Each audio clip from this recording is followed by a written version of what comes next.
Everyone, welcome to market investment. मैं हूं राहुल गुप्ता। स्वागत करूंगा आप सभी का हमारे चैनल मार्केट इन्वेस्टमेंट में। दोस्तों, आज हम बात करने वाले हैं गोल्ड के बारे में और आज हम बात करेंगे चांदी के बारे में। दोनों ही कीमती धातुओं के अंदर लास्ट वीक के अंदर हमने काफी ज्यादा कमजोरी देखी, फिर उसके बाद एक रिकवरी देखी एंड आज 21 जुलाई है, मंडे का दिन है, सप्ताह की शुरुआत है और सप्ताह की शुरुआत में पहले दिन हम देख रहे हैं कि चांदी के अंदर एक स्टेबिलिटी है, लेकिन गोल्ड के अंदर कहीं ना कहीं हमें मजबूती देखने को मिल रही है। आज अगर मॉर्निंग के भाव की बात की जाए तो गोल्ड के भाव अप्रोक्सीमेट कॉमेक्स बाजारों के अंदर $3,358 के आसपास सस्टेन करते हुए नजर आ रहे हैं और भारतीय बाजारों के अंदर 98,100 रुपए के आसपास सस्टेन करते हुए नजर आ रहे हैं। वहीं चांदी की बात करें तो चांदी भी लगभग $38 के आसपास सस्टेन करती हुई नजर आ रही है और भारतीय बाजारों के अंदर लगभग आपको 1,13,000 के आसपास, 1,12,900 के आसपास सस्टेन करती हुई नजर आ रही है। तो दोस्तों, अब तो बात हो गई कि भाई लास्ट वीक के अंदर हमने कमजोरी भी देख ली, फिर रिकवरी देख ली और सप्ताह के पहले दिन अभी फिलहाल मजबूती अभी हमें देखने को मिल रही है। तो अब हमें इस वीक में क्या करना है, इस वीक में गोल्ड और सिल्वर के लिए क्या इंपॉर्टेंट डेटा है, क्या आने वाले ऐसे कौन से इवेंट है, ऐसी कौन सी न्यूज है जिसके ऊपर हमें अपनी नजर बनाकर रखना है। इस वीक के अंदर गोल्ड और सिल्वर के टारगेट क्या हो सकते हैं, एक्सपर्ट अपनी क्या राय दे रहे हैं गोल्ड और सिल्वर को लेकर। तो दोस्तों, आज का जो हमारा टॉपिक है उसको शुरू करने के पहले मैं आपको बताना चाहता हूं, मैं गोल्ड, सिल्वर या अदर कमोडिटी से रिलेटेड कोई भी लेटेस्ट न्यूज होती है, कोई भी लेटेस्ट अपडेट होता है, उसके तुरंत यह वीडियो बनाकर डेली बेसिस पर अपलोड करता हूं। अगर आप भी डेली बेसिस पर गोल्ड, सिल्वर या अदर कमोडिटी से रिलेटेड सारे अपडेट, सारे न्यूज टाइम टू टाइम चाहते हैं, डेली बेसिस पर चाहते हैं, तो सबसे पहले मेरे इस चैनल को सब्सक्राइब कर लीजिए। चलिए दोस्तों, फिर शुरू करते हैं आज का जो हमारा मेन टॉपिक है, सोना और चांदी। दोस्तों, गोल्ड के प्राइस कॉमेक्स बाजारों के अंदर $3,358 और भारतीय बाजारों के अंदर 98,100 रुपीज, 98,100 रुपए के आसपास सस्टेन करते हुए नजर आ रहे हैं। लेकिन दोस्तों, गोल्ड के अंदर मजबूती आने के कुछ कारण हैं, जैसे कि भाई डॉलर इंडेक्स के अंदर कमजोरी। डॉलर इंडेक्स के अंदर हमें कमजोरी देखने को मिली है, जिससे गोल्ड को एक बहुत बड़ा सपोर्ट मिला है, क्योंकि डॉलर इंडेक्स से बिल्कुल अपोजिट, मतलब ये दोनों चीजें एक दूसरे के बिल्कुल अपोजिट चलती है। डॉलर इंडेक्स के अंदर जब गिरावट आती है, गोल्ड के अंदर कीमती धातुओं के अंदर तेजी देखने को मिलती है, और डॉलर इंडेक्स के अंदर जब तेजी होती है तो इन दोनों के अंदर हमें गिरावट देखने को मिलती है, कीमती धातुओं के अंदर गिरावट देखने को मिलती है। मतलब मैं आपको सिर्फ इतना ही कहना चाह रहा हूं, डॉलर इंडेक्स और गोल्ड बिल्कुल एक दूसरे से बिल्कुल विपरीत ही चलते हैं ज्यादातर टाइम। तो फिलहाल डॉलर इंडेक्स के अंदर हमें कमजोरी देखने को मिल रही है, जिससे गोल्ड के अंदर मजबूती बनी हुई है आज सुबह। ओके, दूसरा, अभी किसी तरह से व्यापार समझौते की खबर आई नहीं जिससे गोल्ड के अंदर नरमी देखने को मिले, क्योंकि ट्रंप साहब ने 9 जुलाई की जो डेडलाइन थी टैरिफ लगाने की, उसको बढ़ाकर 1 अगस्त कर दिया। यूरोपीय संघ, मैक्सिको वगैरह वगैरह पे टैरिफ लगा दिए, बहुत सारी कंट्रीज पे टैरिफ लगा दिए और 1 अगस्त तक, ये 1 अगस्त से ये लागू भी हो जाएंगे जो टैरिफ लगाए हैं। तो भाई अभी तक किसी भी देश के साथ समझौते होने की फिलहाल एक कंप्लीट खबर नहीं आई है कि भाई ऐसी किसी भी कंट्री के साथ समझौता हो चुका है। तो अभी फिलहाल रिस्क बना हुआ है कि 1 अगस्त से किस देश के ऊपर कितना टैरिफ लागू हो सकता है, क्योंकि 1 अगस्त की डेडलाइन बिल्कुल 10 दिन दूर है।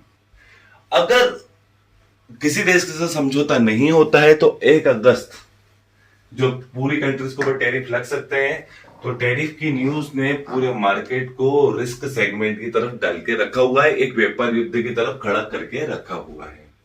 अगर किसी तरह से समझौता नहीं होता है तो मार्केट के अंदर पैनिक सिचुएशन रहेगी तो गोल्ड को काफी ज्यादा सपोर्ट मिलेगा और गोल्ड $3400 और $3500 को भी पार करके नया लाइफ टाइम हाई लगा सकता है।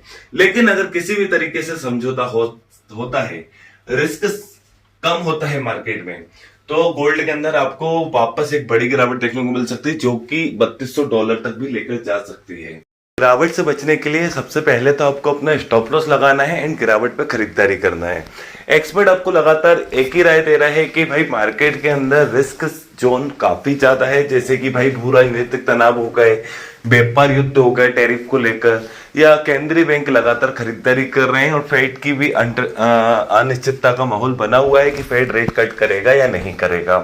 तो फिलहाल गोल्ड को बढ़ाने के लिए बहुत सारी चीजें हैं, बहुत सारे सेंटीमेंट हैं जो गोल्ड को बढ़ा सकते हैं, लेकिन किसी भी तरीके से अगर सेफ जोन में अगर आता है, मतलब रिस्क कम होता है, व्यापार तनाव कम होता है, भू राजनीतिक तनाव जैसे कि कम चल रहा है और कम हो जाता है, तो आपको गोल्ड के अंदर नरमी देखने को मिलेगी।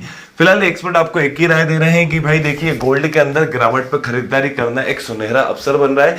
आप बिल्कुल 98,000 की रेंज जोन के आसपास आप बिल्कुल खरीदारी करिए। अगर आप लॉन्ग टर्म इन्वेस्टर है तो गोल्ड आपको 1 लाख और 1,05,000 के आसपास दिख जाएगा। और कॉमेक्स बाजारों के अंदर भी आपको $3400, $3500, $3600 की तरफ जाता हुआ दिख सकता है गोल्ड, क्योंकि इतने ज्यादा रिस्की सेंटीमेंट मार्केट के अंदर बने हुए हैं। लेकिन अगर 1 अगस्त के पहले किसी भी तरीके से व्यापार समझौता होता है तो एक आपको गोल्ड के अंदर नरमी देखने को मिल सकती है, और उस नरमी के लिए एक स्टॉप लॉस लगाना बहुत जरूरी है, क्योंकि मार्केट इतना वोलेटाइल है कि आपको बड़े लॉस भी दे सकता है। तो इस लॉस से बचने के लिए आपको एक ही चीज लगाना है, वो है स्टॉप लॉस। न्यूज के ऊपर नजर रखना है, सेंटीमेंट के ऊपर नजर रखना है, डेटा के ऊपर नजर रखना है। और गोल्ड फिलहाल में इतना ज्यादा सेंटीमेंट के साथ चल रहा है, भावनात्मक धातु हो चुका है कि अगर मार्केट के अंदर न्यूज आ रही है कि भैया रिस्क बढ़ सकता है, जैसे कि कोई भू राजनीतिक तनाव बढ़ रहा है, व्यापार युद्ध बढ़ रहा है, या किसी भी तरीके से कोई राजनीतिक चीजें मतलब घट रही है जिसमें एक रिस्क जाग रहा है, रिस्क पैदा हो रहा है, तो भाई हम गोल्ड को बढ़ता हुआ देख रहे हैं। और अगर जस्ट इसका अपोजिट न्यूज आती है कि व्यापार युद्ध के अंदर समझौता है, भू राजनीतिक तनाव के अंदर सीजफायर है, या किसी भी तरीके से हमें एक ऐसी न्यूज देखने को मिलती है जिसमें हम गोल्ड के अंदर नरमी देख रहे हैं, रिस्क कम देख रहे हैं, तो गोल्ड के अंदर आपको गिरावट देखने को मिल रही है। तो मार्केट टोटल न्यूज बेस हो चुका है, तो इस न्यूज के ऊपर नजर बनाना है आपको। उसके बाद ही अपनी पोजीशन बनाना है। 98,000 से आज के आसपास आप बिल्कुल खरीदारी कर सकते हैं, लेकिन स्टॉप लॉस लगाना बहुत जरूरी है और साथ में न्यूज के ऊपर नजर रखना बहुत जरूरी है। वहीं चांदी की बात करें तो दोस्तों चांदी के अंदर तो आप बिल्कुल फिलहाल गिरावट पे खरीदारी कीजिए, क्योंकि चांदी का मूड काफी ज्यादा बुलिश है। अभी एक स्टेबिलिटी के साथ चांदी आपको दिख रही है कि भाई काफी ज्यादा स्टेबल है। हो सकता है गिरते गिरते 1,12,000 भी आ जाए, 1,11,000 भी आ जाए, लेकिन गिरावट पे खरीदारी करना इसके अंदर काफी ज्यादा आपके लिए गोल्डन अपॉर्चुनिटी हो सकती है, क्योंकि शॉर्ट टर्म पीरियड के अंदर ही चांदी के टारगेट $40 से $42 हैं, जो भारतीय बाजारों के अंदर 1,20,000 के आसपास हो सकते हैं। तो 1,20,000 के आसपास चांदी आ सकती है बिल्कुल शॉर्ट टर्म में या मीडियम टर्म में। तो गिरावट पे खरीदारी करना आपके लिए काफी बेहतर विकल्प होगा। चांदी के अंदर बिकवाली से बचना है, खरीदारी करना है, और खरीदारी में बड़े नुकसान से बचने के लिए एक स्टॉप लॉस लगाना है। बस स्टॉप लॉस लगाओ, जो भी आपका स्टॉप लॉस है, छोटा मतलब कम क्वांटिटी में काम करो और स्टॉप लॉस सॉलिड बना कर रखो। दोस्तों चांदी के अंदर मांग के अंदर भी कमी आ रही है, मांग के अंदर भी तेजी आ रही है, और क्या है इसका प्रोडक्शन के अंदर भी कमी देखने को मिल रही है।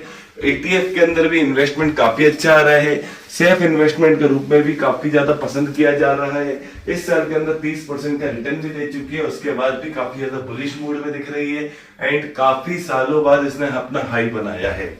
तो दोस्तों गोल्ड और सिल्वर दोनों के अंदर गिरावट पे खरीदारी करना बेहतर अपॉर्चुनिटी है, लेकिन एक स्टॉप लॉस लगाना है, न्यूज के ऊपर नजर रखना है और कम से कम क्वांटिटी में काम करना है। और दोस्तों सारी न्यूज सारे डेटा सारे अपडेट सामने स्क्रीन पर नंबर दिया, वहां आपको मैं देता रहता हूं। अगर आपको सारी न्यूज सारे डेटा सारे अपडेट चाहिए हैं तो मेरे सामने दिए हुए नंबर पर जो व्हाट्सएप पे मैसेज कीजिए, आपके नंबर को मैं अपने व्हाट्सएप कम्युनिटी ग्रुप में ऐड कर दूंगा। और दोस्तों अगर आपको ये मेरी वीडियो अच्छी लगी तो मेरी इस वीडियो को लाइक कीजिए। अगर आप मेरे साथ जुड़कर रहना चाहते हैं तो मेरे इस चैनल को सब्सक्राइब कीजिए, एंड अंत तक मेरे साथ इस वीडियो में बने रहने के लिए आप सभी को मेरा दिल से धन्यवाद।